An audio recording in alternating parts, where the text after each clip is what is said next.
Sabah. Assalamualaikum warahmatullahi wabarakatuh. Hari ini saya tak datang untuk meminta tuan-puan menyumbang terlebih dahulu.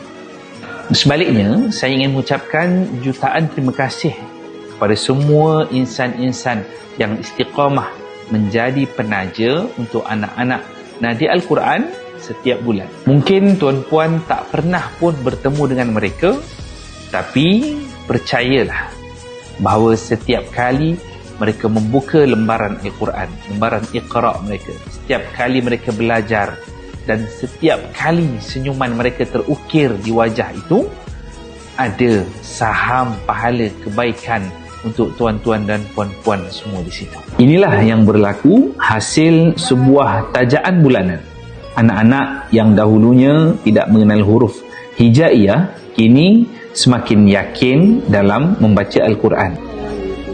Bagi setengah orang mungkin ini hanyalah sebuah kelas mengaji, tetapi bagi anak-anak kami di sini, inilah tempat mereka belajar mengenal Allah dan mencintai kalam Allah Subhanahu wa ta'ala. Alhamdulillah, senyuman mereka hari ini adalah hadiah yang sangat bermakna buat kami. Namun sebenarnya masih ramai lagi anak-anak yang sedang menunggu peluang yang sama. Jika hari ini Allah melapangkan sedikit rezeki kita, marilah bersama untuk menjadi penaja bulanan anak-anak Nadi Al-Quran kita. Semoga setiap huruf yang anak-anak ini baca menjadi saham akhirat yang terus mengalir buat kita semua, insya-Allah.